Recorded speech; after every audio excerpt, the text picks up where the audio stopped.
Olá, eu sou a Lenora e você está no canal Diários Esquecidos. Hoje eu vou contar para vocês mais uma tradução de creepypasta do Reddit feita por mim.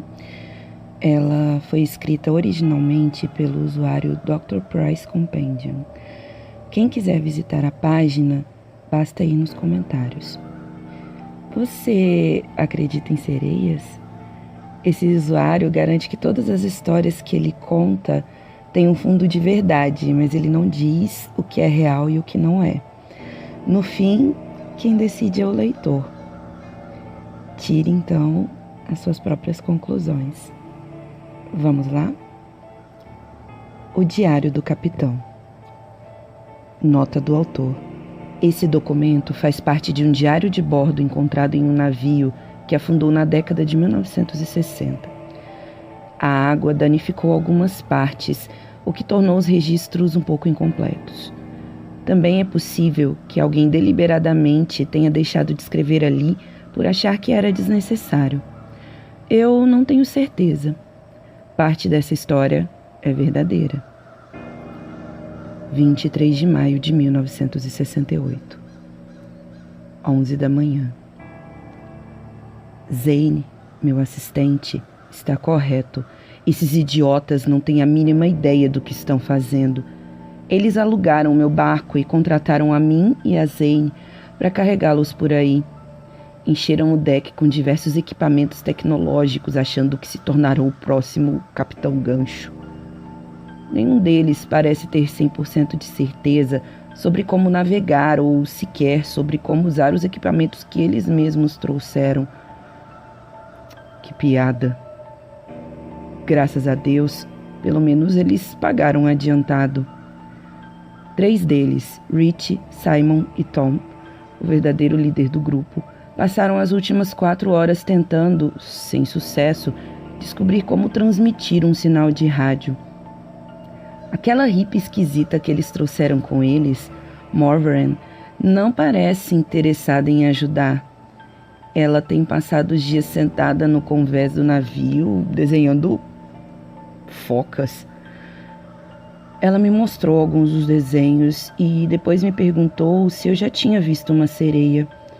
Eu respondi, por brincadeira, que não se encontravam mais delas por essas bandas e ela me respondeu: por quê? Vendo as trapalhadas dos idiotas abaixo do convés tentando enviar ou captar uma transmissão, eu disse a ela que hoje em dia todo mundo ouve música no rádio em vez de escutar as sereias e seus cantos. O pior é que eu acho que ela acreditou em mim. Ventos aumentando um pouco, mas nada além do normal. Combustível acabando. 24 de maio de 1968. Meia-noite. O clima esteve bom hoje, calmo e ensolarado. Ótimo para pescar, se eu não estivesse participando de um projeto de, entre aspas, piratas. Eu sempre imaginei que a vida de pirata seria mais glamurosa do que ficar tentando captar e enviar sinais de rádios ilegais. Nós precisamos voltar ao porto para reabastecer e os idiotas foram conversar com os moradores, atrás de conselhos sobre transmissões de rádio.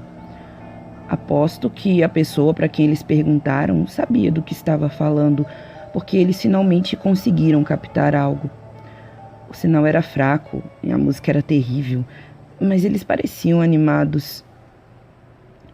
Parece que todos poderemos descansar agora, aproveitar o mar e o clima, pelo menos um pouquinho. Hoje, navegamos um pouco mais para longe do que nos últimos dias. Já não é possível avistar a terra firme desse ponto onde nos encontramos, e nem sequer é possível ver navios à nossa volta. O céu esteve azul e límpido, típico do verão que se aproxima. Observei Morvaran, a garota hippie, e imaginei que ela estava desenhando focas novamente, embora eu esteja um pouco distante para enxergar.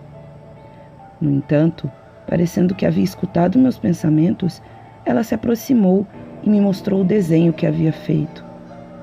No papel, era possível ver uma bela sereia ouvindo o sinal de rádio com uma expressão de tristeza em seu rosto. O desenho até que é bom, e eu até o teria guardado se ela não tivesse transformado num barquinho de papel e atirado ao oceano. Muito estranha. 25 de maio de 1968, 9 da manhã. O mar amanheceu calmo por hoje. Parece que teremos um dia quente. Até avistamos algumas focas, o que foi uma bela surpresa. Se Morvaran resolver desenhar mais algumas, pedirei a ela para que me deixe ficar com um de seus desenhos. Passou um tempo e a paz não durou muito. Tom chamou a mim e ao Zane na cabine para pedir a nossa ajuda. Aparentemente, o sinal que eles conseguiram sintonizar sumiu. Foi roubado. Ele configurou o rádio naquela frequência que tínhamos ouvido ontem, aquela com a música estranha e os ruídos, e nos pediu para tentar escutar. A princípio, ouvimos uns ruídos metálicos. Olhei para Zane e ele me retribuiu o olhar com uma aparência divertida. Pensamos que os caras estavam loucos, mas, de repente, pudemos ouvir uma voz de mulher que repetia a mesma frase seguidamente. 50, 11, 59, novembro, 5, 34, 40, uísque. Era uma daquelas estações numéricas, ou seja, velhas estações de rádio que transmitem sequências de dígitos sem sentido em um loop constante. Eu odeio ouvi-las, acho-as esquisitas demais. Zane escutou um pouco e perguntou se eles estavam sintonizando na mesma frequência da música que ouvimos ontem. Essas sintonias não mudavam de repente, principalmente essas antigas. Tom foi inflexível. Era exatamente a mesma frequência do outro dia. Eu não sei o que ele queria que fizéssemos quando nos chamou ali. No fim, nós três apenas ficamos feito bestas ouvindo aquela voz assustadora repetindo a frase sem sentido, uma vez atrás da outra. Eu não sei o que se passou, mas ficamos um bom tempo meio que hipnotizados ali.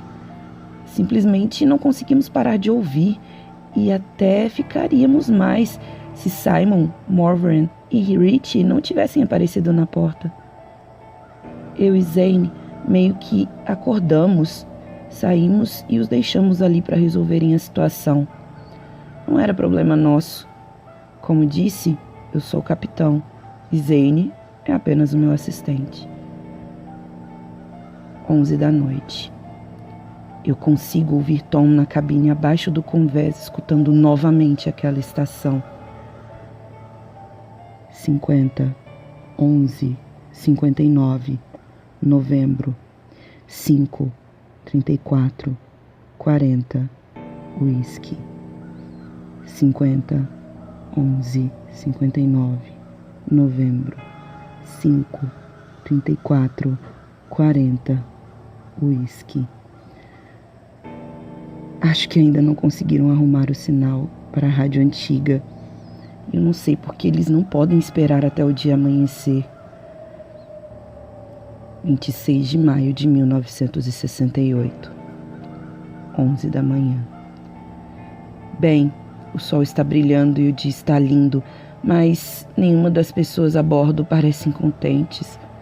Durante a noite, Tom saiu com um dos malditos botes salva-vidas e simplesmente desapareceu. Rich e Simon estão furiosos com ele. Era simplesmente uma burrice fazer aquilo em alto mar e com correntes tão fortes. Eu não consigo imaginar por que ele fez algo tão estúpido. Apenas Morvaran, que parece estar um pouco alheia a maior parte do tempo, continua a mesma.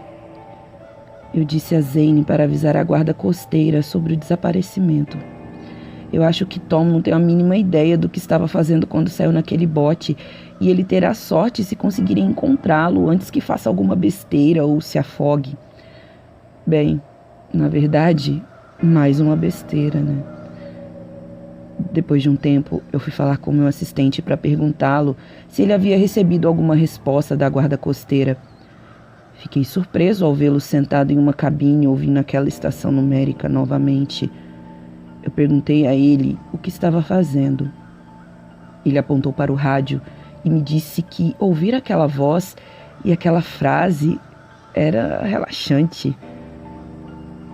Há algo poético nisso, ele disse. 50, 11, 59, novembro, 5, 34, 40, uísque. 50, 11, 59, novembro, 5, 34, 40, uísque. A loucura e a burrice devem ser contagiosas, eu pensei. Não há nada de poético ou relaxante naquela voz estranha. Quando perguntei novamente sobre a guarda costeira, ele me disse que ela já estava à procura de Tom. Morven, a hippie com cara de drogada, estava no convés novamente, mas sem desenhar. Ela segurava a grade de proteção, olhando para o mar, meio que em direção à ilha.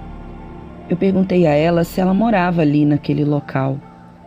Ela disse que morou, que sua família era dali também e apontou para a água, me pedindo para que olhasse. Dei uma olhada e vi o que pareciam ser silhuetas de golfinhos e vi de relance as suas caudas escuras desaparecendo debaixo do navio. Não era uma visão incomum para mim, como capitão. Havia visto golfinhos seguindo meu barco por diversas vezes, mas certamente era algo encantador para quem era novo no mar.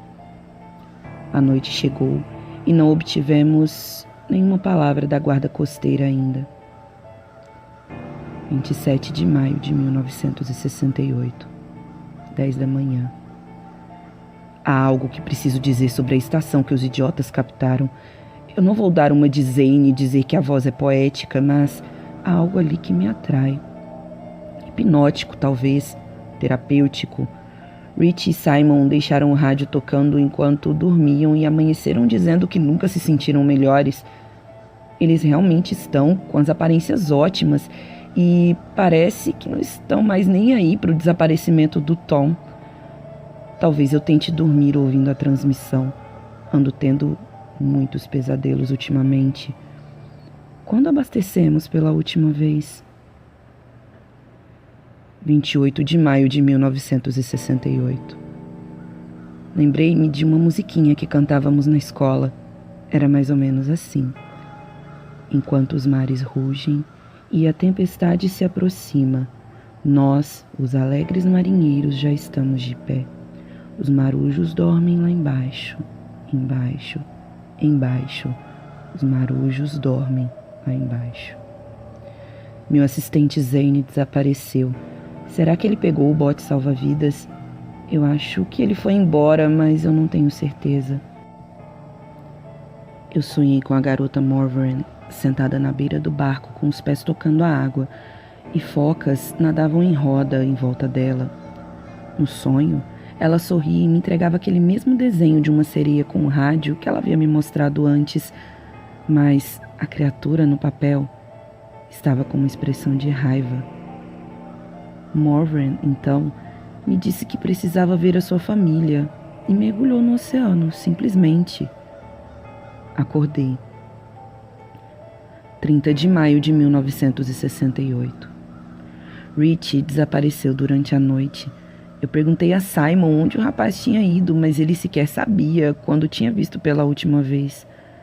Depois, me perguntou se poderia pilotar o barco. Eu, obviamente, disse que não. E ele concordou, mas ficou quieto por um tempo, de costas para mim. De repente, virou para trás em um impulso. Ele me olhou com uma expressão muito estranha em seu rosto, ao mesmo tempo vazia e desesperada. Disse-me que não queria ir, mas que precisávamos ir a esse tal lugar. Eu estava prestes a perguntá-lo onde nós tínhamos que ir, quando Simon me disse, desesperado, que eu nunca deveria tê-la trazido a bordo da expedição. Eu perguntei, trazido quem a bordo? Ele disse, Morven. Eu estava prestes a dizê-lo que ela tinha subido no navio com o grupo deles, não com o meu. mas ele rapidamente subiu na grade de proteção do barco e simplesmente pulou na água sem dizer uma palavra. Eu acho que passamos da hora de voltar para o porto. Será?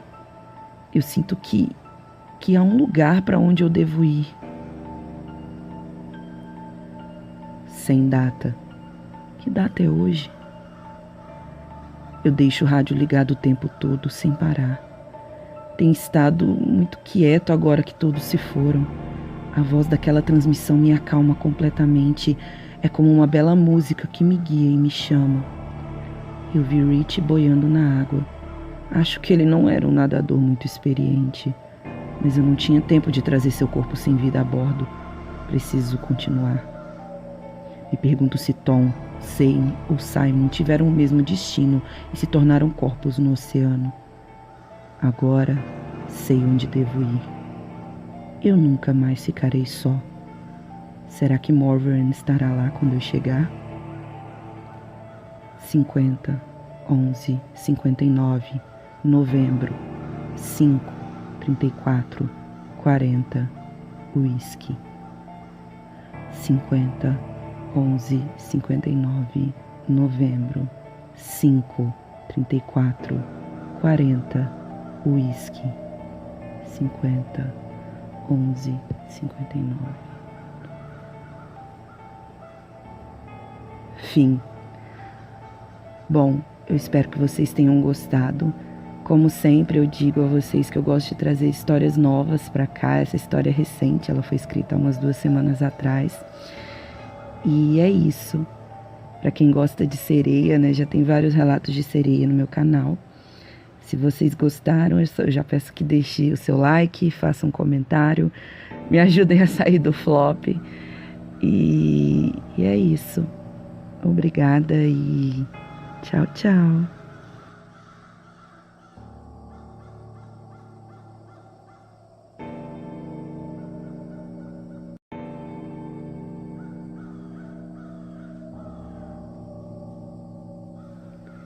Olá, eu sou a Lenora e você está no canal Diários Esquecidos.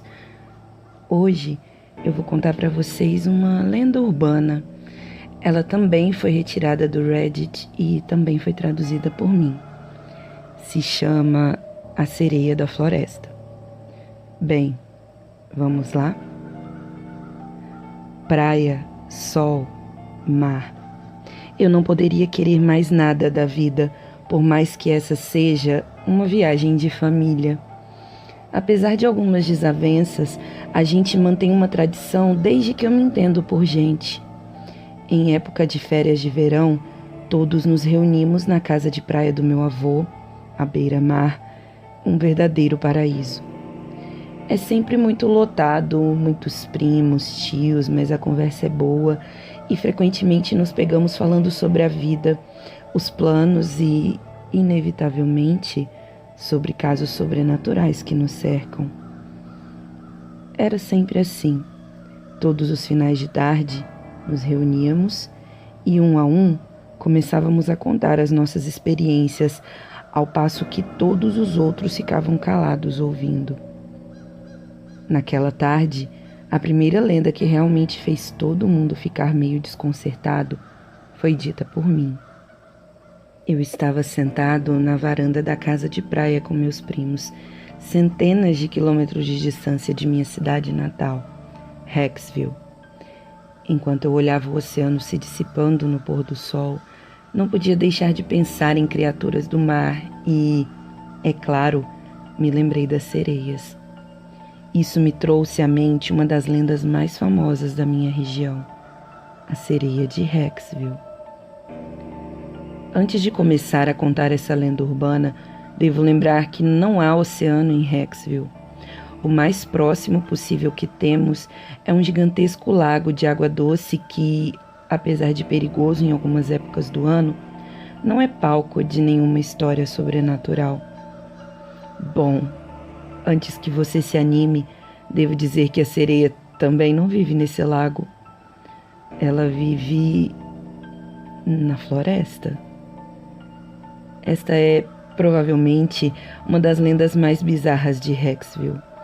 A data da primeira versão dessa história e, consequentemente, o primeiro avistamento dela remete ao ano de 1850. Como todos sabemos, uma floresta à noite é cheia de sons. Há o vento batendo nas árvores, os pequenos animais se movimentando e os insetos, como grilos e cigarras, deixam os barulhos da noite mais amigáveis. A luz da lua acaba fazendo com que você tenha um leve vislumbre do que está à frente e a paisagem não é tão assustadora. O problema é que se você resolve se aventurar por ali, sozinho, sem ter companhia de alguém, bem, coisas podem acontecer. A lenda diz que você não deve andar sozinho à noite nas proximidades da floresta de Rexville. Se por acaso for tolo o suficiente para fazer isso, pode acabar se perdendo, ficando vulnerável à presença da sereia, que é um ser encantado que vive ali. Se andar solitário pelo local, a primeira coisa que vai acontecer quando você se der conta de que está perdido é deixar de ouvir todos os sons da natureza. Do nada, o local fica extremamente silencioso e tudo que você ouve é a sua própria respiração. O silêncio completo pode ser muito mais assustador do que qualquer barulho. Acredite em mim. Logo depois do silêncio sobrenatural, você irá ouvir uma bela voz cantando uma canção sem palavras. É como se ela tentasse imitar uma melodia. E finalmente começar a ouvir algo depois de tanto silêncio fará você se sentir encantado e procurar pelo som. Não pense que as pessoas que fazem isso são tolas. Na verdade, elas estão hipnotizadas. Se por acaso você for fraco o suficiente para tentar alcançar o som, vai dar direto em uma clareira enorme no meio das árvores.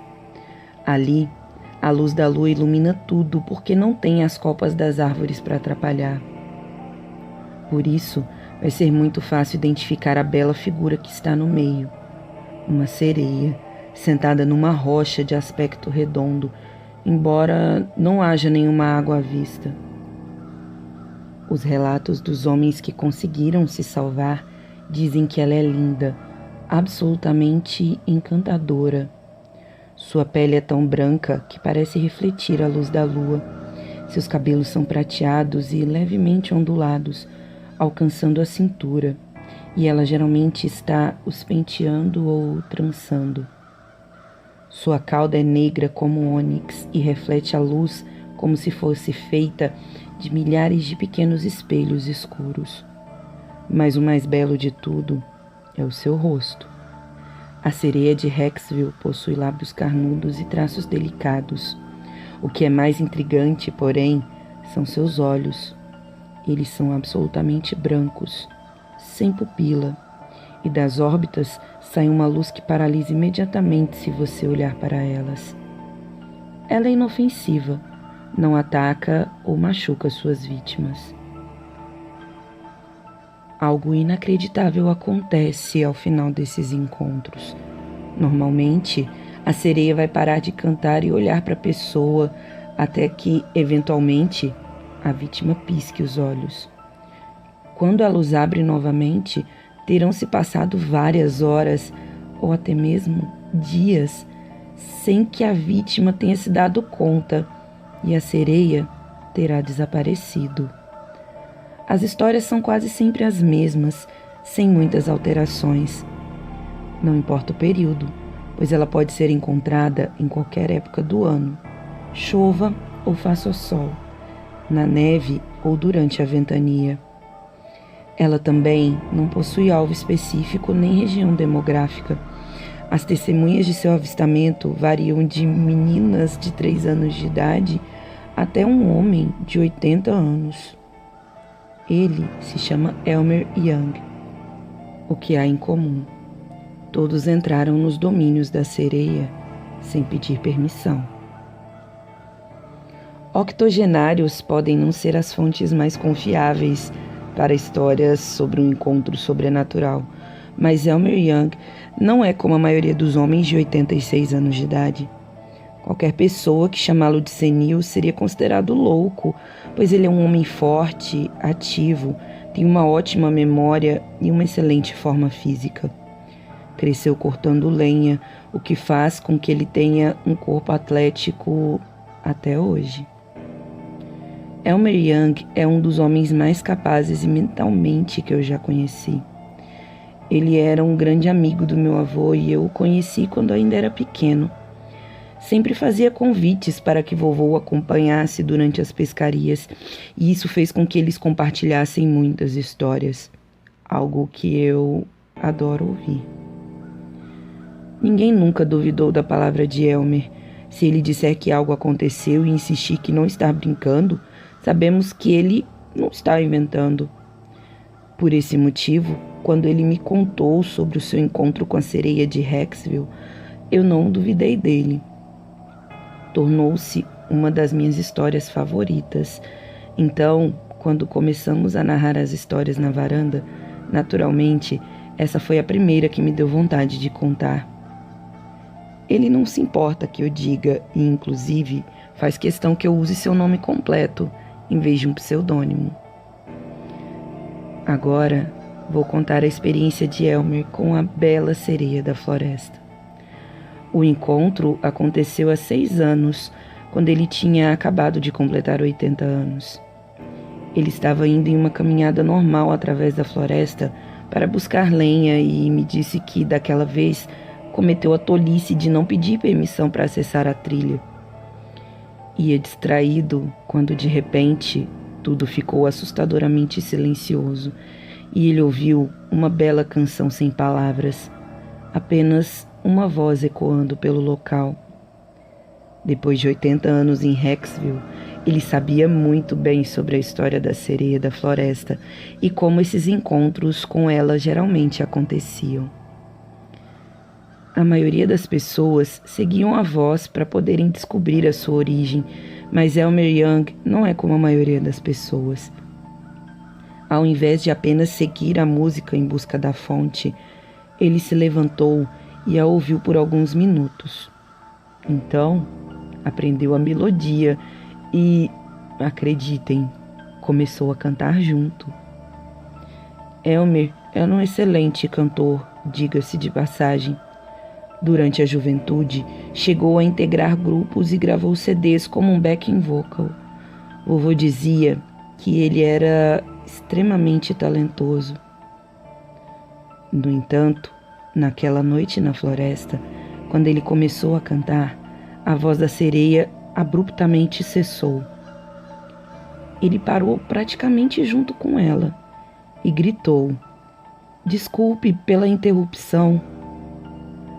Depois de um momento, ele ouviu o que descreveu como uma risada meio musical.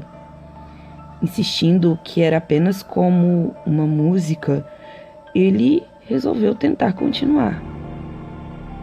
Em seguida, o canto começou de novo, então ele cantou novamente também. Dessa vez, a outra voz não apenas continuou, como mudou um pouco para harmonizar mais estreitamente com a voz de Elmer. Foi como um dueto. Encorajado por isso, ele começou a caminhar em direção à sereia e logo a encontrou. Ela estava sentada em uma rocha, na clareira no meio da floresta, de costas para ele. Seus cabelos prateados brilharam como um arco-íris, logo que o vento os tocou suavemente. Sua cauda escura podia ser vista quase encostando o chão. A voz dela flutuou no ar como a música, harmonizando suavemente com a dele. Depois de alguns momentos, ela trouxe sua canção sem palavras ao fim, e foi aí que a história terminou. Algumas pessoas corriam antes de ver o rosto dela e assim evitavam ficar apagadas, mas dessa vez foi diferente. Para a surpresa do Sr. Young, ela virou-se lentamente para olhar para ele. O seu rosto absolutamente perfeito deixou Elmer embasbacado, sem palavras. Quando ele olhou-a fixamente, ela murmurou 2 palavras que ele tinha ouvido vezes suficientes para reconhecer. Olá, Elmer. Nesse ponto, ele piscou surpreso e quando abriu os olhos, haviam se passado mais de 12 horas. O anoitecer se tornara uma tarde ensolarada e quente, e a sereia e sua rocha não foram mais vistas. A garganta de Elmer parecia estranhamente dolorida. Estava com muita fome e desidratado, mas a sua maior tristeza foi ter perdido de vista a bela criatura. Ele procurou por ela ao redor da floresta, mas logo voltou para casa, pois estava se sentindo bastante cansado. Na manhã seguinte, ele estava lendo o jornal quando ouviu no rádio uma de suas canções favoritas.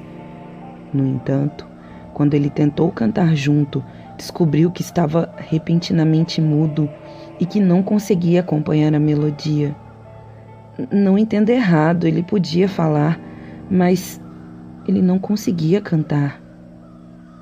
Depois de um tempo, lembrou-se que a sua garganta tinha ficado dolorida depois de seu encontro com a sereia. E aí chegou uma constatação chocante.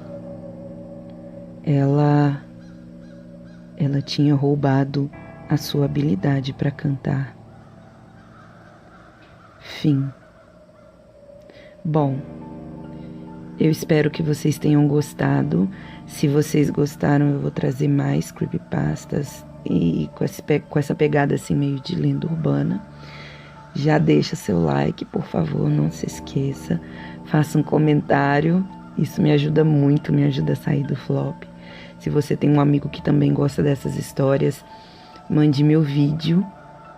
É isso. Obrigada e tchau, tchau.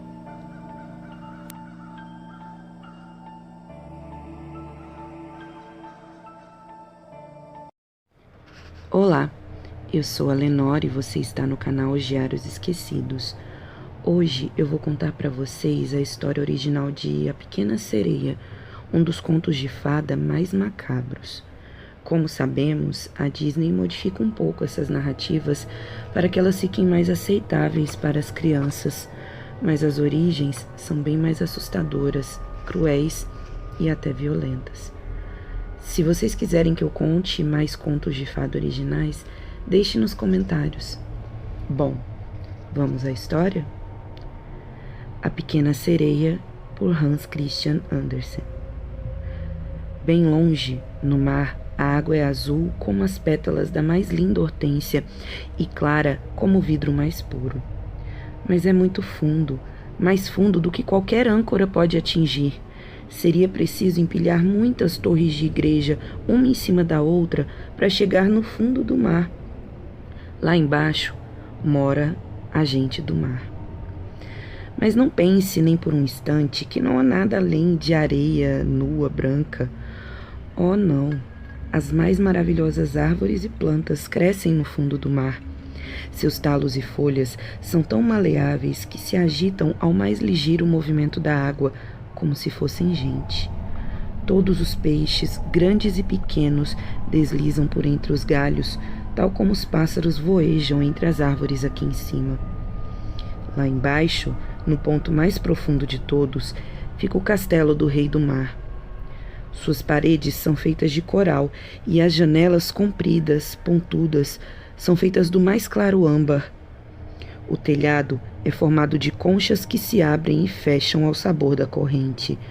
É uma linda visão, pois cada concha tem uma pérola deslumbrante, qualquer uma das quais seria um esplêndido ornamento para a coroa de uma rainha.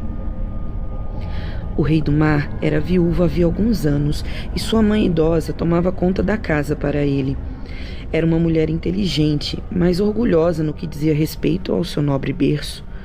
Era por isso que usava 12 ostras, uma em sua cauda, enquanto todos os outros de alta posição tinham de se contentar com 6.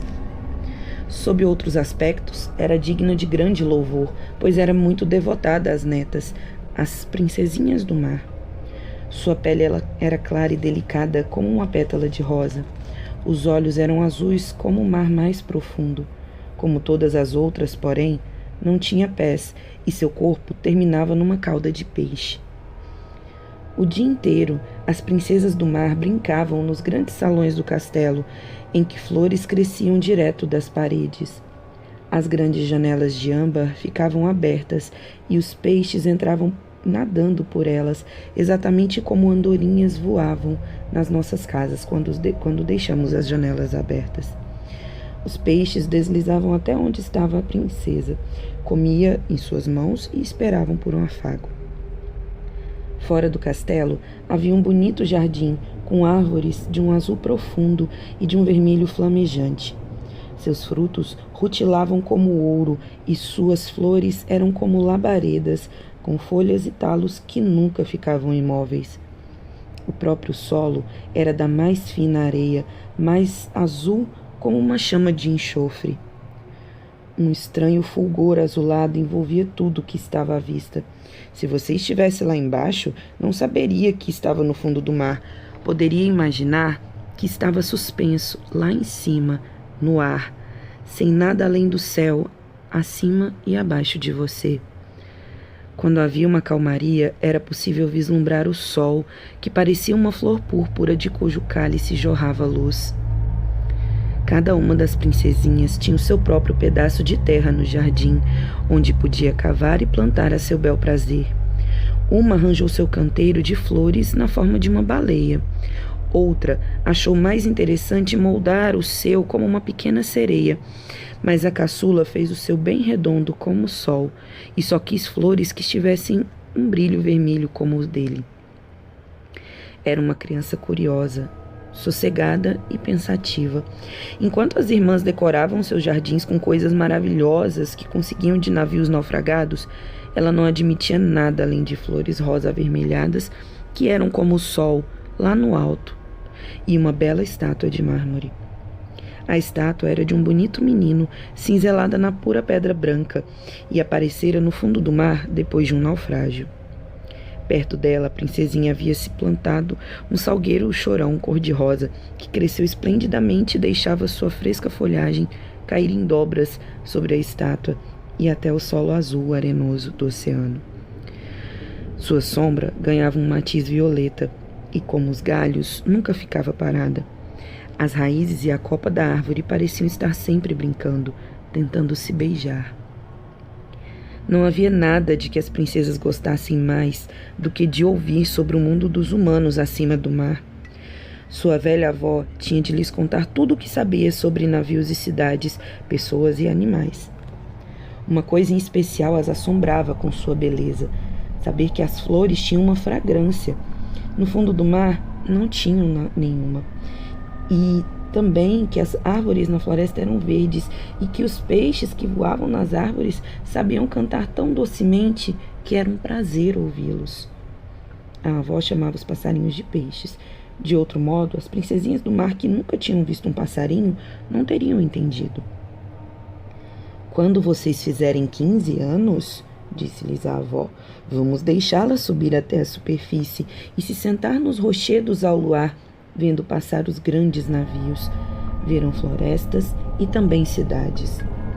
No ano seguinte, uma das irmãs completaria 15 anos, mas as outras, bem, cada uma era um ano mais nova que a outra, de modo que a mais nova de todas teria de esperar nada menos que 5 anos antes de poder subir das profundezas para a superfície e ver como são as coisas por aqui. Mas cada uma prometia contar às outras tudo o que vira e o que lhe parecera mais interessante naquela primeira visita. Nunca estavam satisfeitas com o que a avó contava. Havia um sem número de coisas sobre as quais ansiavam por ouvir. Nenhuma das sereias era mais curiosa que a caçula, e era também ela, tão quieta e pensativa, a que tinha de suportar a mais longa espera. Em muitas noites, ela se postava junto à janela aberta e fitava através das águas azul escuras, onde peixes espadanavam a água com suas nadadeiras e caudas. Podia ver a lua e as estrelas, embora sua luz fosse muito pálida. Através da água, pareciam muito maiores que aos nossos olhos. Se uma nuvem escura passava acima dela, sabia que era ou uma baleia que nadava sobre a sua cabeça ou um navio cheio de passageiros. Aquelas pessoas nem sonhavam que sob eles havia uma linda pequena sereia estendendo os braços brancos para a quilha do barco. Assim que fez 15 anos, a mais velha das princesas ganhou permissão para subir à superfície do oceano. Quando voltou, tinha dúzias de coisas para contar. O mais delicioso, ela disse, foi ficar deitada num banco de areia perto da praia, numa noite de lua, com o mar calmo. Foi então possível contemplar a grande cidade onde as luzes tremeluziam como uma centena de estrelas. Podiam-se ouvir sons de música e o estrépito de carros e pessoas. Podiam-se ver todas as torres das igrejas e ouvir os sinos tocando. E exatamente por não ter chegado perto de todas essas maravilhas, ansiava por todas elas ainda mais.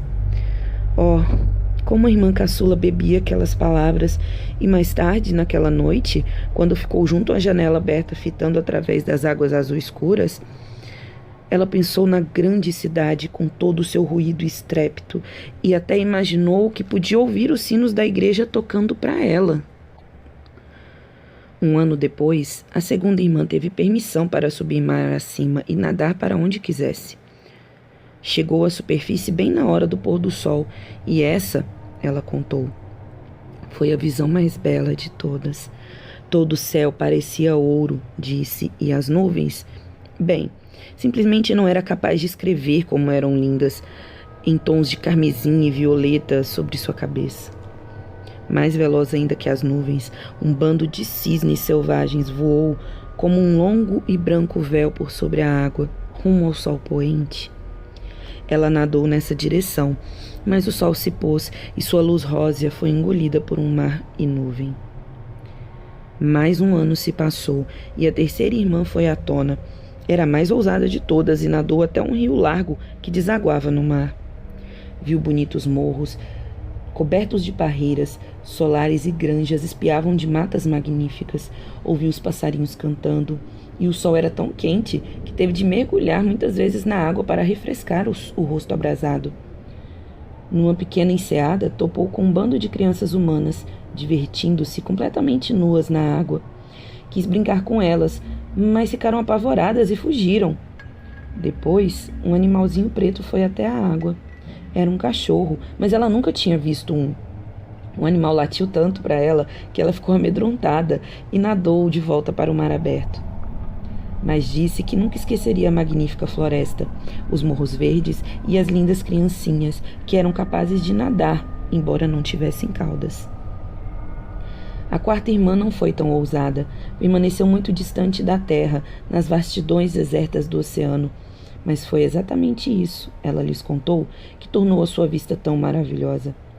Podia ver por quilômetros e quilômetros à sua volta, que o céu pairava sobre ela como um grande sino de vidro. Vira navios, mas tão ao longe que pareciam gaivotas. Os golfinhos brincavam nas ondas e as baleias imensas esguichavam água com tanta força que pareciam cercadas por uma centena de chafarizes. Agora era a vez da quinta irmã. Como seu aniversário caía no inverno, ela viu coisas que as outras não tinham visto da primeira vez. O mar parecia inteiramente verde e sobre ele flutuavam grandes icebergs. Cada um parecia uma pérola, ela disse, mas eram mais altos que as torres de igreja construídas pelos seres humanos. Apareciam nas formas mais fantásticas e brilhavam como diamantes. Ela se sentara num dos maiores e todos os navios pareciam ter medo dele, pois passavam navegando rapidamente e muito ao largo do lugar onde ela estava sentada, com o vento brincando em seus longos cabelos. Mais tarde, naquela noite, o céu se fechou. Trovões estrondeavam, relâmpagos chispavam e as ondas escuras erguiam os enormes blocos de gelo tão alto que os tiravam da água, fazendo-os reluzir na intensa luz vermelha. Todos os navios recolheram as velas e, em meio ao horror e ao alarme geral, a sereia permaneceu sentada tranquilamente no iceberg flutuante, vendo os relâmpagos azuis zigue-zaguearem rumo ao mar resplandecente. Na primeira vez que as irmãs subiram à superfície, ficaram sempre encantadas de ver tantas coisas novas e bonitas. Mais tarde, porém, quando ficaram mais velhas e podiam emergir sempre que queriam, ficavam menos entusiasmadas. Tinham saudade do fundo do mar, e depois de um mês, diziam que, afinal de contas, era muito mais agradável lá embaixo.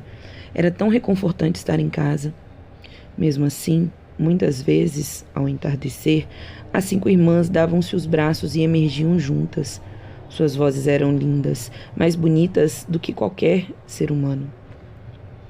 Antes da aproximação de uma tempestade, quando esperavam o naufrágio de um navio, as irmãs costumavam nadar diante do barco e cantar docemente as delícias da profundeza do mar. Diziam aos marinheiros para não terem medo de mergulhar até o fundo, mas eles nunca entendiam suas canções. Pensavam estar ouvindo uivos da tempestade. Nunca viam também nenhuma das delícias que as sereias prometiam, pois se o navio afundava, os homens se afogavam, e era só como homens mortos que alcançavam o palácio do rei do mar. Quando as irmãs subiam assim de braços dados pela água, a caçula sempre ficava para trás, sozinha, acompanhando-a com os olhos. Teria chorado, mas as sereias não têm lágrimas e sofrem ainda mais do que nós. Oh, se pelo menos eu tivesse 15 anos, ela dizia.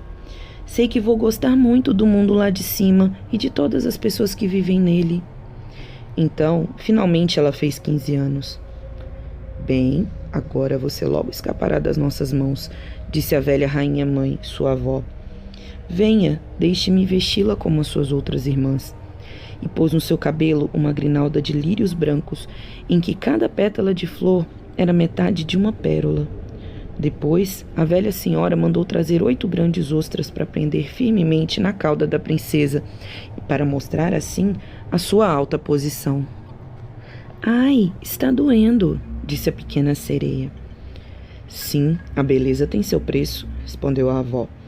Como a pequena sereia teria gostado de se livrar de todos aqueles enfeites e pôr de lado aquela pesada grinalda. As flores vermelhas de seu jardim assentavam-lhe muito melhor, mas não ousou fazer nenhuma modificação. Adeus, disse, ao subir pela água tão leve e limpamente quanto as bolhas que se elevam à superfície. O sol acabara de se pôr quando ela ergueu a cabeça sobre as ondas, mas as nuvens ainda estavam tingidas de carmesim e ouro. No alto do céu pálido, rosado, a estrela vespertina luzia clara e vívida. O ar estava ameno e fresco. Um grande navio de 3 mastros deslizava na água, com apenas uma vela hasteada porque não soprava nenhuma aragem. Os marinheiros estavam refestelados no cordame ou nas vergas. Havia música e canto a bordo e quando escureceu, uma centena de lanternas foi acesa. Com suas muitas cores, tinha-se a impressão de que as bandeiras de todas as nações estavam drapejando no ar. A pequena sereia nadou até a vigia da cabine e, cada vez que uma onda a levantava, podia ver uma multidão de pessoas bem vestidas através do vidro claro. Entre elas estava um jovem príncipe, a mais bonita daquelas pessoas, com grandes olhos escuros. Não podia ter mais de 16 anos. Era seu aniversário e era por isso que havia tanto alvoroço. Quando o jovem príncipe saiu para o convés, onde os marinheiros estavam dançando, mais de uma centena de foguetes uniram rumo ao céu e espocaram no esplendor, tornando o céu claro como o dia. A pequena sereia ficou tão surpresa que mergulhou, se escondendo sob a água. Mas depressa pôs a cabeça para fora de novo. E veja, parecia que as estrelas lá do céu estavam caindo sobre ela. Nunca vira fogos de artifício assim. Grandes sóis rodopiavam à sua volta, peixes de fogo refulgentes lançavam-se no ar azul, e todo esse fulgor se refletia nas águas claras e calmas embaixo. O próprio navio estava tão feericamente iluminado que se podiam ver não só todas as pessoas que lá estavam, como a corda mais fina. Que garboso parecia o jovem príncipe quando apertava as mãos dos marinheiros. Ele ria e sorria enquanto a música ressoava pelo delicioso ar da noite. Ficou tarde, mas a pequena sereia não conseguia tirar os olhos do navio ou do belo príncipe. As lanternas coloridas haviam sido apagadas, os foguetes não mais subiam ao ar, e o canhão cessara de dar tiros. mas ela estava desassossegada e era possível ouvir um som queixoso, zangado sob as ondas. Mesmo assim, a pequena sereia continuou sobre a água, balançando-se para cima e para baixo, para poder olhar a cabine. O navio ganhou velocidade. Uma após outra, as velas foram desfraldadas. As ondas cresciam, nuvens pesadas escureciam o céu e relâmpagos faiscavam a distância. Uma tempestade pavorosa estava se armando. Por isso, os marinheiros recolheram as velas, enquanto o vento sacudia o grande navio e o arrastava pelo mar furioso. As ondas subiam cada vez mais alto, até se assemelharem a enormes montanhas negras, ameaçando derrubar o mastro. Mas o navio mergulhava como um cisne entre elas e voltava a subir em cristas arrogantes e espumosas. A pequena sereia pensou que deveria ser divertido para um navio navegar daquele jeito, mas a tripulação pensava diferente. O barco gemia e estalava, suas pranchas sólidas rompiam-se sob violentas pancadas do mar. Então, o mastro partiu-se ruidosamente em dois, como um caniço. O navio adernou contra a água e se precipitou do porão. De repente, a pequena sereia compreendeu que o navio estava em perigo. Ela mesma tinha de ter cuidado com as vigas e pedaços de destroços à deriva. Em certos momentos ficava tão escuro que não conseguia ver nada, mas depois o clarão de um relâmpago iluminava todas as pessoas a bordo. Agora era cada um por si. Ela estava à procura do jovem príncipe e, no momento, mesmo em que o navio estava se partindo, viu-o desaparecer nas profundezas do mar. Por um instante ficou encantada, pois pensou que agora ele viveria ali, na sua parte do mundo. Mas logo se lembrou que criaturas humanas não vivem debaixo da água e que ele só chegaria ao palácio de seu pai como um homem morto. Não, ele não podia morrer.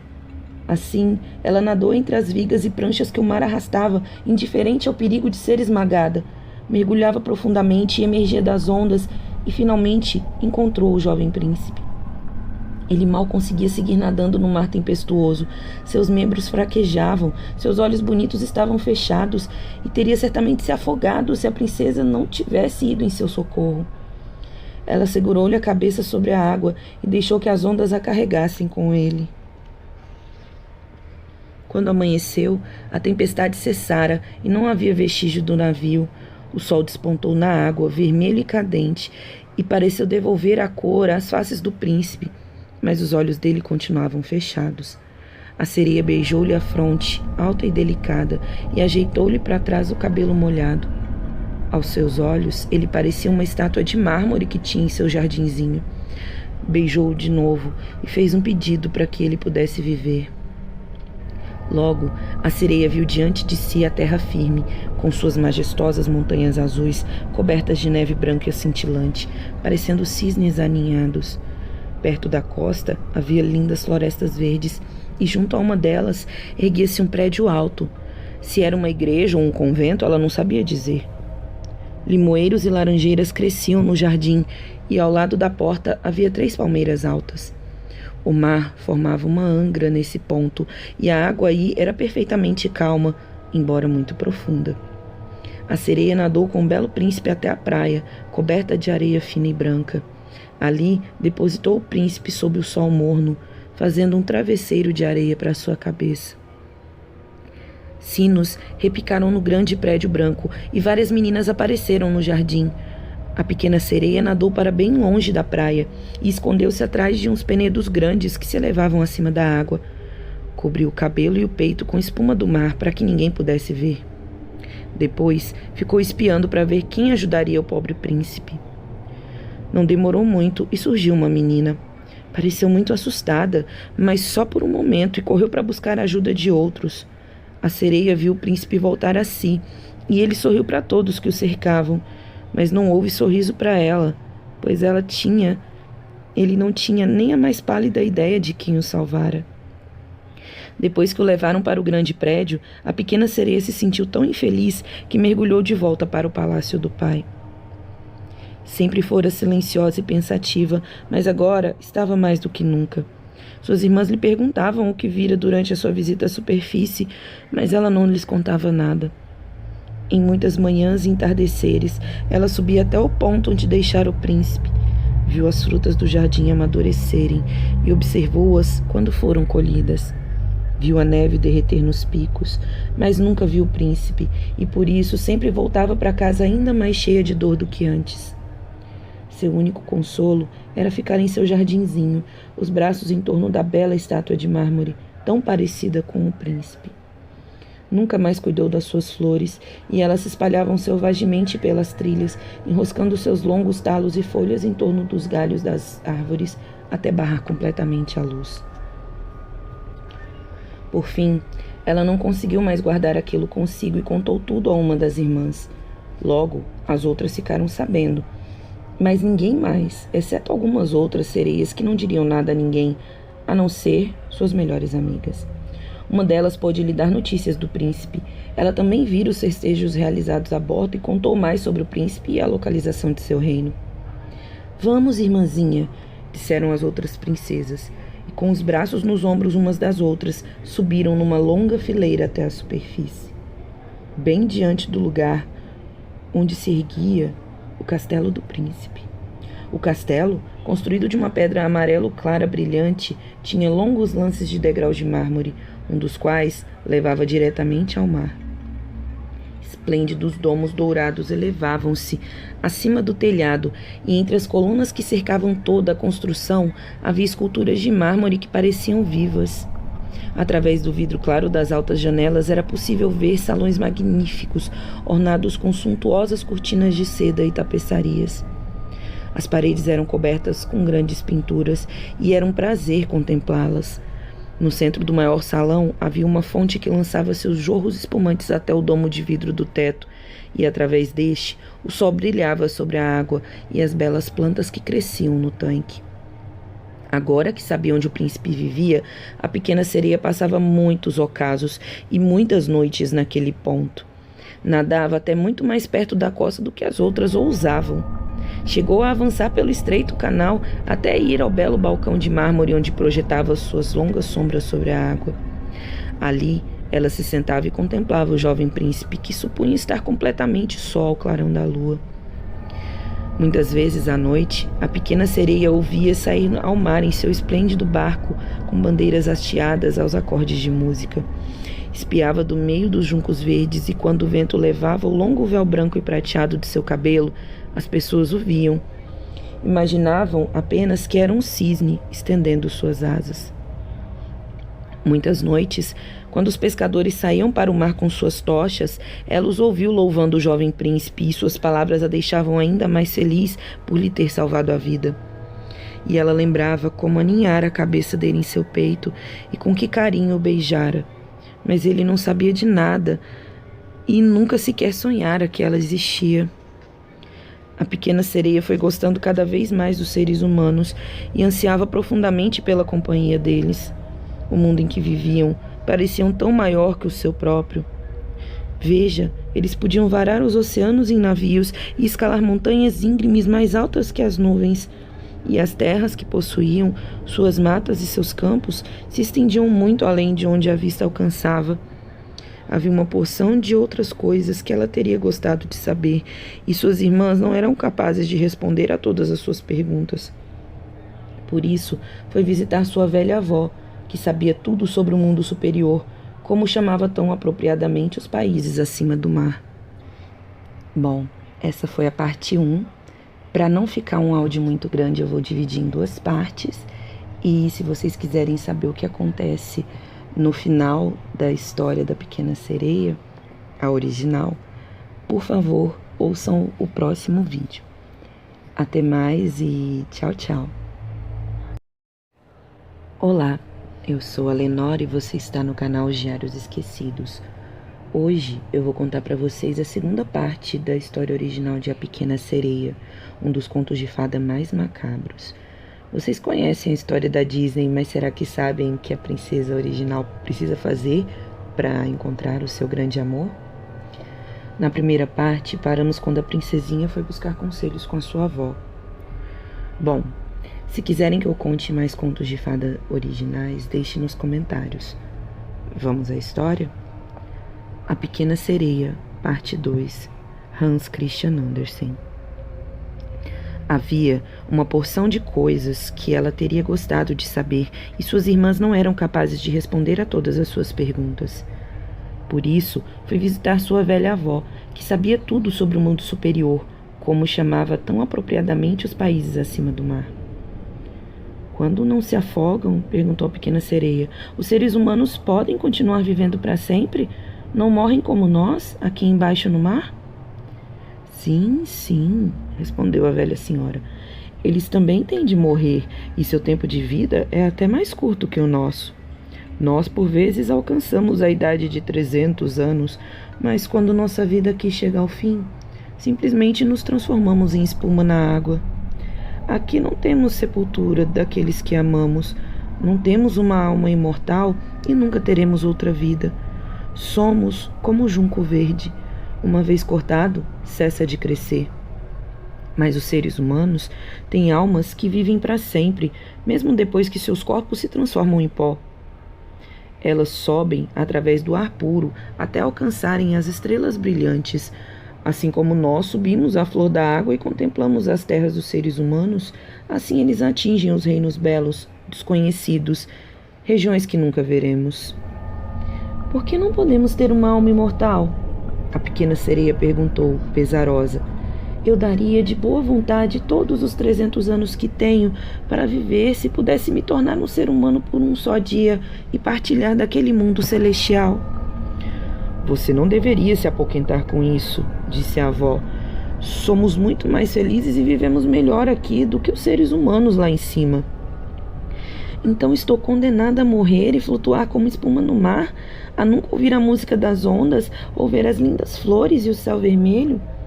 Não há mesmo nada que eu possa fazer para conseguir uma alma imortal? Não, disse a velha senhora. Só se um ser humano a amasse tanto que você se importasse mais para ele do que pai e mãe.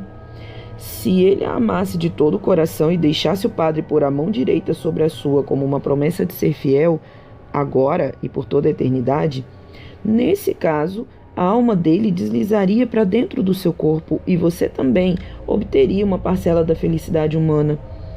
Ele lhe daria uma alma e, no entanto, conservaria a dele próprio. Mas isso nunca pode acontecer. Sua cauda de peixe, que achamos tão bonita, parece repulsiva à gente da terra. Sabem tão pouco sobre isso que acreditam realmente que as duas desajeitadas escoras que chamam de pernas são bonitas. A pequena sereia deu um suspiro e olhou pesarosamente para sua cauda de peixe. Devemos ficar satisfeitos com o que temos, disse a velha senhora. Vamos dançar e nos alegrar pelos 300 anos que temos para viver. É bastante tempo, não é? Depois da morte, poderemos descansar e pôr o sono em dia. Hoje temos um baile na corte. Esse baile era algo mais esplêndido que tudo que já vimos na terra. As paredes e o teto do grande salão eram feitos de cristal espesso, mas transparente. Várias centenas de conchas enormes, vermelho, rosa e verde relva, estavam dispostas de cada lado, cada uma com uma chama azul que iluminava o salão inteiro e, luzindo através das paredes, iluminavam também o mar. Um sem número de peixes, grandes e pequenos, podia ser visto nadando rumo às paredes de cristal. As escamas de alguns fulgiam com um brilho púrpura avermelhado e as de outros como prata e ouro. Cortando o salão pelo meio, corria uma larga torrente e nela, homens e mulheres de cauda dançavam ao seu próprio som dolente. Nenhum ser humano tem voz tão bela, ninguém cantava mais docemente que a pequena sereia e todos a aplaudiram. Por um instante, houve alegria em seu coração, pois ela sabia que ninguém tinha uma voz mais bela que a sua, em terra ou no mar. Mas em seguida, seus pensamentos se voltaram para o mundo acima dela. Não conseguia esquecer o belo príncipe e a grande dor de não ter a sua alma imortal. Assim, saiu furtivamente do palácio do pai, e enquanto todos lá dentro cantavam e se divertiam, foi se sentar em seu jardinzinho, desolada. De repente, ouviu o som de uma buzina ecoando através da água e pensou: lá vai ele, navegando lá em cima. Ele, que eu amo mais que a meu pai ou a minha mãe. Ele, que está sempre em meus pensamentos e em cujas mãos eu depositaria alegremente minha felicidade. Arriscaria qualquer coisa para tê-lo e para ter uma alma imortal. Enquanto minhas irmãs dançam lá no castelo de meu pai, vou à procura da bruxa do mar. Sempre tive um medo terrível dela, mas talvez ela possa me ajudar e me dizer o que fazer. Assim, a pequena sereia partiu para onde a bruxa morava, no lado mais distante dos redemoinhos espumantes. Nunca estivera lá antes. Naquele lugar não cresciam flores nem relva do mar. Não havia nada além do fundo arenoso cinzento que se estendia até os turbilhões, onde a água rodopiava com o estrondo de rodas de moinho e sugava para as profundezas tudo o que podia agarrar. Tinha de passar pelo meio desses furiosos torvelinhos para chegar ao domínio da bruxa do mar. Por um longo trecho, não havia outro caminho senão pela lama quente e borbulhante que a bruxa chamava de seu charco. A casa da bruxa ficava atrás do charco, no meio de uma floresta fantástica. Todas as árvores e arbustos eram pólipos, metade animal e metade planta. Pareciam serpentes de 100 cabeças crescendo do chão. Tinham ramos que pareciam braços longos e viscosos, com dedos flexíveis semelhantes a vermes. Nó por nó, desde a raiz até a crista, estavam em constante movimento e se enroscavam com força em torno de qualquer coisa que conseguissem agarrar no mar, e não a soltavam mais. A pequena sereia ficou apavorada e se deteve à beira da mata. Seu coração saltava de medo e ela esteve prestes a dar meia volta. Mas então lembrou-se do príncipe e da alma humana e recobrou a coragem. Prendeu firmemente em torno da cabeça seu longo e flutuante cabelo para que os pólipos não o pudessem agarrar. Depois, dobrou os braços sobre o peito e arremessou-se para frente como um peixe disparado através da água, por entre os pólipos repelentes que tentavam agarrá-la com seus braços e dedos ágeis. Notou como cada um deles havia agarrado alguma coisa e a retinha firmemente com uma centena de pequenos braços que pareciam argolas de ferro. Esqueletos brancos de seres humanos que haviam morrido no mar e afundado até as águas profundas olhavam dos braços dos pólipos. Lemes e arcas de navio estavam fortemente apertados em seus braços, junto com esqueletos de animais da terra e, o mais horripilante de tudo, uma sereiazinha que eles haviam agarrado e estrangulado. Chegou, então, a um grande charco lodoso na mata, onde grandes e gordas cobras d'água revolviam-se no lamaçal, mostrando suas horrendas barrigas de um amarelo esbranquiçado. No meio do charco, erguia-se uma casa construída com ossos de humanos naufragados. Lá estava a bruxa do mar, deixando um sapo comer a sua boca, como as pessoas alimentam às vezes um canário com um torrão de açúcar. Ela chamava as repelentes cobras d'água de seus pintinhos e deixava-as rastejar sobre o seu peito. Sei exatamente o que você procura, disse a bruxa do mar. Que idiota você é, mas a sua vontade vai ser atendida e vai lhe trazer desventura, minha linda princesa. Você quer se livrar de sua cauda de peixe e ter no lugar dela um par de tocos para andar como um ser humano, de modo que o jovem príncipe se apaixone por você e lhe dê uma alma imortal? E ao dizer isso, a bruxa soltou uma gargalhada tão alta e repulsiva que o sapo e as cobras caíram estatelados no chão. Você veio na hora certa, disse a bruxa. A partir de amanhã, assim que o sol se levantar, e por um ano inteiro, eu não seria mais capaz de ajudá-la. Vou preparar uma bebida para você. Terá de nadar para a terra com ela antes do nascer do sol, sentar-se na praia e tomá-la. Sua cauda se dividirá então em duas e encolherá para virar o que os seres humanos chamam de bonitas pernas. Mas vai doer. Você sentirá como se uma espada afiada a cortasse. Todos que virem dirão que você é o ser humano mais encantador que já encontraram. Vai conservar seus movimentos graciosos. Nenhuma dançarina jamais deslizará com tanta leveza. Mas cada passo que você der fará sentir como se estivesse pisando numa faca afiada, o bastante para fazer seus pés sangrarem. Se está disposta a enfrentar tudo isso, eu posso ajudá-la. Estou, disse a pequena princesa e sua voz tremia, mas voltou seus pensamentos para o príncipe e o prêmio de uma alma imortal. Pense sobre isso com cuidado, disse a bruxa. Depois que assumir a forma de um ser humano, nunca mais poderá ser uma sereia. Não será capaz de descer nadando através da água ao encontro de suas irmãs e do palácio de seu pai. Só conseguirá uma alma imortal se conquistar o amor do príncipe e fizer com que ele se disponha a esquecer o pai e a mãe por amor a você. Ele deve tê-la sempre em seus pensamentos e permitir que o padre junte suas mãos para que se tornem marido e mulher. Se o príncipe se casar com alguma outra pessoa, na manhã seguinte seu coração se partirá e você virará espuma na crista das ondas. Estou pronta, disse a pequena sereia, e ficou pálida como a morte. Mas terá que me pagar, disse a bruxa. Não vai receber minha ajuda a troco de nada. Você tem a voz mais adorável entre todos que habitam aqui no fundo do mar. Provavelmente pensa que poderá encantar o príncipe com ela, mas terá de dá-la a mim. Vou lhe pedir o que possui de melhor como paga por minha poção. Você entende, tenho de misturar nela um pouco de meu próprio sangue para que a bebida seja afiada como uma espada de 2 gumes. Mas se me tira a voz, disse a pequena sereia, o que me sobrará? Sua linda figura, disse a bruxa, seus movimentos graciosos e seus olhos expressivos. Com eles, pode encantar facilmente um coração humano. Bem, onde está a sua coragem? Estique a linguinha e deixe-me cortá-la fora como meu pagamento. Depois, receberá sua poderosa poção.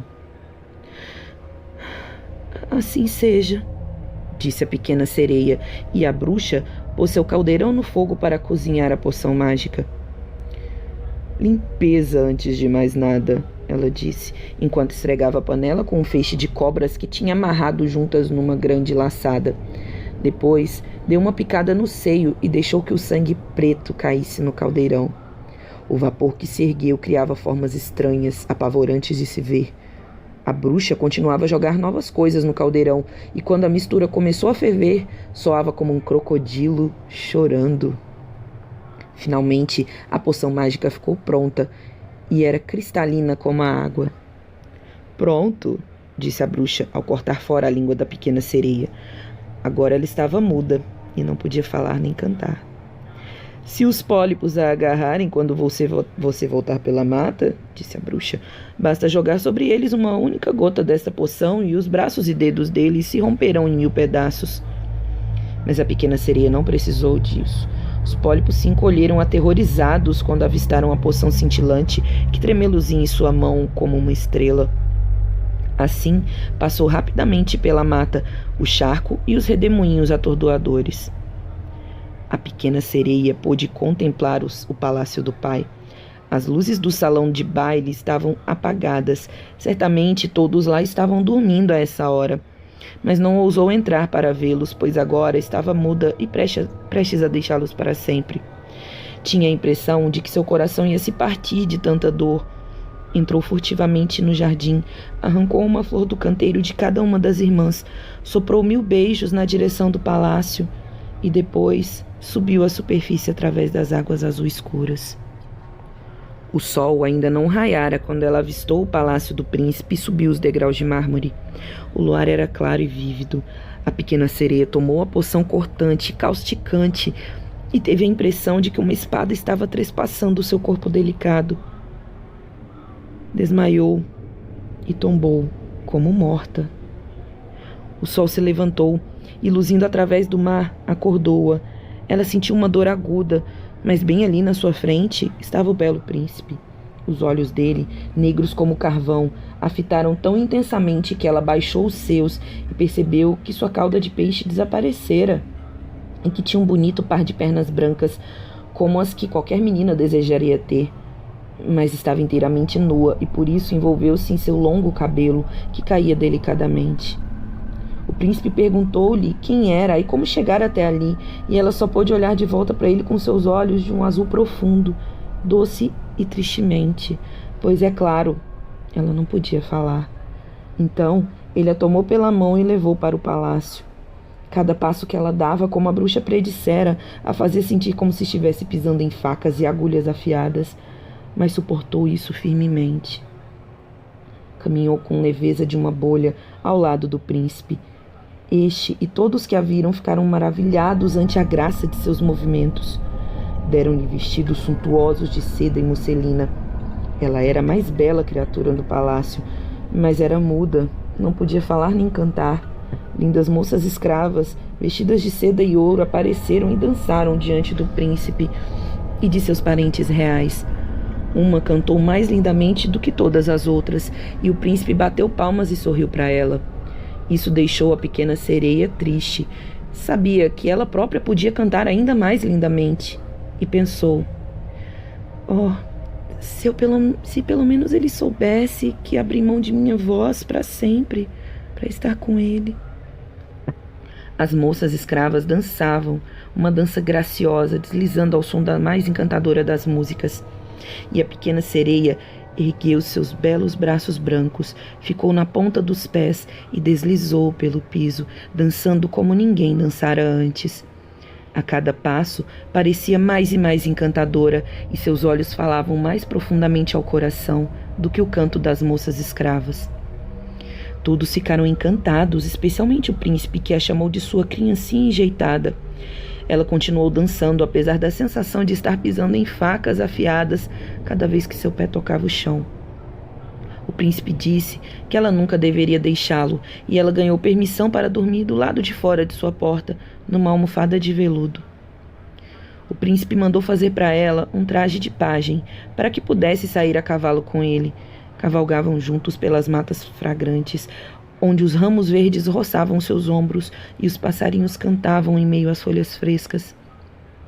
Ela subia com o príncipe ao topo de montanhas altas, e embora seus pés delicados sangrassem e todos pudessem ver o sangue, ela apenas ria e acompanhava o príncipe até onde podiam ver as nuvens abaixo deles, parecendo um bando de aves a viajar para terras distantes. No palácio do príncipe, quando todos na casa dormiam, ela costumava ir para os largos degraus de mármore e refrescar os pés ferventes na água fria do mar. E naqueles momentos pensavam nos que estavam lá embaixo nas profundezas. Uma noite, suas irmãs subiram de braços dados, cantando melancolicamente enquanto flutuavam na água. Acenou para elas, e elas a reconheceram e lhe disseram o quanto as fizera, a todas, infelizes. Depois disso, passaram a visitá-la todas as noites, e uma vez ela viu à distância sua velha avó, que não vinha à superfície havia muitos anos, e também o velho rei do mar, com sua coroa na cabeça. Ambos estenderam as mãos para ela, mas não se aventuraram tão perto da costa quanto as irmãs. Com o tempo, ela foi se tornando mais preciosa para o príncipe. Ele a amava como se ama uma criancinha, mas jamais lhe passara pela cabeça fazer dela sua rainha. E, no entanto, ela precisava se tornar sua esposa, pois, do contrário, nunca receberia uma alma imortal e, na manhã do casamento dele, se dissolveria em espuma no mar.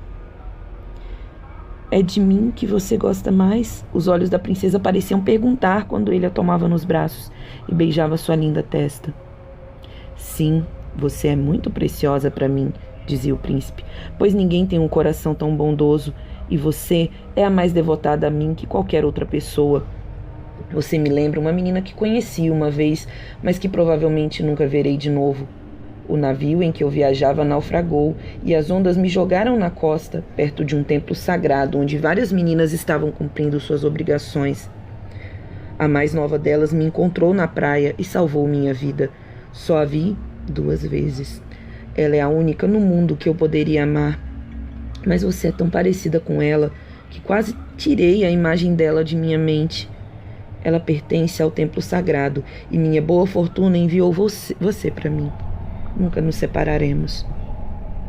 Ah, mal sabe ele que fui eu que lhe salvei a vida, pensou a pequena sereia.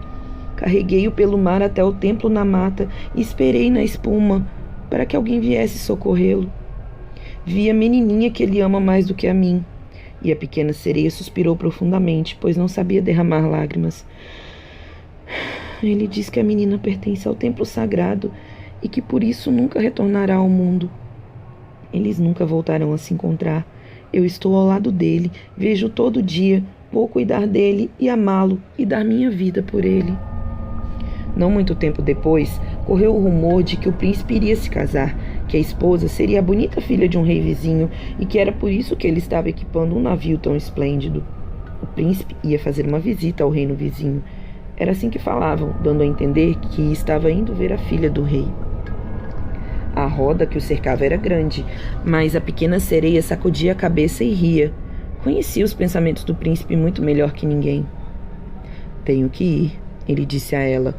Tenho de visitar essa bonita princesa porque meus pais insistem nisso, mas eles não podem me forçar a trazê-la para cá como minha esposa. Nunca fui capaz de amá-la. Ela não tem nenhuma semelhança com a menina bonita do templo com quem você se parece. Se eu fosse obrigado a escolher uma noiva, preferiria escolher você, minha mudinha rejeitada, com seus olhos expressivos.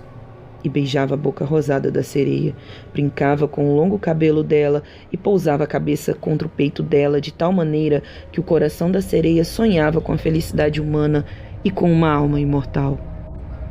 Você não tem medo do mar, não é, minha mudinha? Ele perguntou quando se viram no convés do esplêndido navio que iria transportá-los ao reino vizinho. E ele lhe falou de tempestades violentas e de calmarias dos estranhos peixes que nadam nas profundezas e do que os mergulhadores tinham visto lá. Ela sorria com as histórias dele, pois sabia mais do que ninguém das maravilhas do fundo do mar. À noite, quando havia lua num céu sem nuvens e todos estavam dormindo, exceto pelo timoneiro em seu leme, a pequena sereia sentava-se junto à amurada, os olhos espreitando a água clara. Tinha a impressão de poder ver o palácio do pai, com sua velha avó postada no alto dele, com a coroa de prata na cabeça, tentando enxergar por entre a rápida corrente na quilha do navio. Depois, suas irmãs surgiram nas ondas e a fitaram com os olhos cheios de aflição, torcendo as mãos brancas. Acenava e sorria para elas, e teria gostado de lhes dizer que estava feliz e que tudo ia bem para ela. Mas o camareiro apareceu exatamente nesse instante e as irmãs mergulharam, deixando o rapaz convencido de que a coisa branca que vira era apenas espuma sobre a água. Na manhã seguinte, o navio entrou no porto da magnífica capital do rei vizinho. O sino das igrejas estavam tocando e podia-se ouvir um som de clarim vindo das torres. Os soldados faziam continências com baionetas fulgurantes e bandeiras desfraldadas. Cada dia houve um festejo. Bailes e entretenimentos se erguiam uns aos outros, mas a princesa não aparecera. As pessoas diziam que ela estava sendo criada e educada num templo sagrado, onde estava aprendendo todas as virtudes régias. Finalmente, ela chegou. A pequena sereia, que estava ansiosa para ver a beleza dela, teve de admitir que nunca vira pessoa mais encantadora. Sua pele era clara e delicada, e por trás de cílios longos e escuros, seus olhos azuis sorridentes brilhavam com profunda sinceridade. É você, disse o príncipe. Você é aquela que me salvou quando eu estava estendido na praia, semi-morto. E estreitou nos braços sua noiva de faces afogueadas. Oh, estou tão feliz, ele disse à pequena sereia. Meu desejo mais caro, mais do que eu ousava esperar, foi satisfeito. Minha felicidade lhe dará prazer, porque você é mais devotada a mim do que a ninguém. A pequena sereia beijou a mão dele e sentiu como se seu coração já estivesse partido. O dia do casamento dele significaria sua morte, e ela se transformaria em espuma nas ondas do oceano. Todos os sinos das igrejas repicavam enquanto os arautos percorriam as ruas para proclamar o noivado. Óleo perfumado queimava em preciosas lâmpadas de prata em cada altar. O padre balançava o incensário enquanto o noivo e a noiva se davam as mãos e recebiam a bênção do bispo. Vestida de seda e ouro, a pequena sereia segurava a cauda da noiva, mas seus ouvidos nunca tinham ouvido aquela música festiva e seus olhos nunca tinham visto os santos ritos. Ela pensava sobre a sua última noite na terra e sobre tudo que havia perdido neste mundo. Na mesma noite, o noivo e a noiva embarcaram no navio. O canhão troava, as bandeiras tremulavam e no centro do navio fora erguida uma suntuosa tenda de púrpura e ouro. Estava recoberta de ricas almofadas, pois os recém-casados deveriam dormir ali naquela noite calma e fresca. As velas se enfunaram com a brisa e o navio singrou leve e suavemente pelos mares claros. Quando escureceu, acenderam-se lanternas coloridas e os marinheiros dançaram alegremente no convés. A pequena sereia não pôde deixar de pensar naquela primeira vez em que tinha emergido e contemplado uma cena de festejos jubilosos igual a esta. E agora ela entrou na dança, volteando-se e precipitando-se com a leveza de uma andorinha acuada. Brados de admiração a saudaram de todos os cantos. Nunca antes ela dançara com tanta elegância. Era como se facas afiadas estivessem cortando seus pés delicados, mas ela não sentia nada, pois a ferida em seu coração era muito mais dolorida. Sabia que aquela era a última noite em que poderia ver o príncipe, por quem abandonara sua família e seu lar, abrir mão de sua linda voz e sofrer horas de agonia sem que ele de nada suspeitasse. Era a última noite em que podia respirar com ele ou contemplar o mar profundo e o céu estrelado. Uma noite eterna, sem pensamentos ou sonhos, a esperava, e ela não tinha alma e nunca ganharia uma. Tudo foi alegria e regozijo a bordo, até muito depois da meia-noite. Ela dançou e riu com os outros enquanto seu coração pensava na morte. O príncipe beijava sua noiva encantadora, que brincava com seu cabelo escuro, e, de braços dados, os dois se retiraram para a magnífica tenda. Agora o navio estava silencioso e calmo. Só o timoneiro estava lá, junto ao seu leme. A pequena sereia encostou-se com seus braços brancos na amurada e olhou para o leste em busca de sinal da rósea aurora. O primeiro raio de sol, ela sabia, traria sua morte. De repente, viu as suas irmãs emergindo. Estavam pálidas como ela própria, mas seus longos cabelos cheios não mais ondulavam ao vento. Haviam sido cortados. Demos nossos cabelos à bruxa, disseram, para que nos ajudasse a salvá-la da morte, que a espera esta noite. Ela nos deu uma faca, veja, aqui está. Vê como é afiada? Antes do nascer do sol, você tem de cravá-la no coração do príncipe. Então, quando o sangue morno dele borrifar em seus pés, eles voltarão a crescer juntos e formar uma cauda de peixe. E você será sereia de novo. Poderá voltar conosco para a água e viver em seus 300 anos antes de ser transformada na espuma do mar salgado. Apresse-se, ou ele ou você morrerá antes do nascer do sol. Nossa velha avó tem sofrido tanto que seu cabelo branco tem caído, como os nossos, sob a tesoura da bruxa. Mate o príncipe e volte para nós, mas vá depressa. Veja as faixas vermelhas no céu. Em alguns minutos o sol despontará e então você morrerá. Com um suspiro profundo e estranho, elas submergiram. A pequena sereia afastou a cortina púrpura da tenda e viu o belo noivo dormindo com a cabeça no peito da princesa. Inclinando-se, ela beijou a nobre fronte dele e depois olhou para o céu, onde o rubor da aurora se tornava cada vez mais luminoso. Fitou a faca afiada em sua mão e novamente fixou os olhos no príncipe, que sussurrou o nome da noiva em seus sonhos. Só ela estava em seus pensamentos. Quando a pequena sereia empunhou a faca, sua mão tremeu, e então ela arremessou longe nas ondas. A água ficou vermelha no lugar em que caiu, e algo parecido com gotas de sangue ressonou dela. Com o último olhar para o príncipe, seus olhos anuviados pela morte, ela saltou do navio no mar e sentiu seu corpo se dissolver em espuma. E logo o sol começou a nascer no mar. Seus raios cálidos e suaves caíram sobre a espuma fria como a morte, mas a pequena sereia não tinha a sensação de estar morrendo. Viu o sol esplendoroso e, pairando à sua volta, centenas de formosas criaturas.